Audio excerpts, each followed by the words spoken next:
পীর বান্দা যখন দুনিয়া ছেড়ে আখেরাতের দিকে অগ্রসর হয় তখন আসমান থেকে কালো চেহারার ফেরেশতারা নামে। তাদের হাতে থাকে মোটা খসখসে কাপড়। তারা এসে যতদূর চোখ যায় ঘিরে বসে। তারপর মৃত্যুর ফেরেশতা এসে তার মাথার কাছে বসে বলে, হে নাপাক আত্মা, আল্লাহর ক্রোধ ও শাস্তির দিকে বের হয়ে আসো। তার আত্মা দেহে ছড়িয়ে পড়ে এবং তা টেনে বের করা হয় যেন ভেজা লোম থেকে লোহার কাঁটা টেনে বের করা হচ্ছে। মৃত্যুর ফেরেশতা তা হাতে নেয়, কিন্তু ফেরেশতারা এক মুহূর্তও তা তার হাতে থাকতে দেয় না। সঙ্গে সঙ্গে তা ওই মোটা কাপড়ে মুড়িয়ে ফেলে। তা থেকে বের হয় পৃথিবীতে পাওয়া সবচেয়ে দুর্গন্ধযুক্ত মৃত প্রাণীর গন্ধ।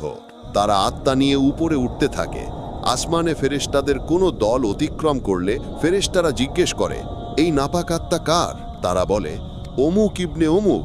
এভাবে তাকে প্রথম আকাশ পর্যন্ত নিয়ে আসা হয়, কিন্তু দরজা খোলা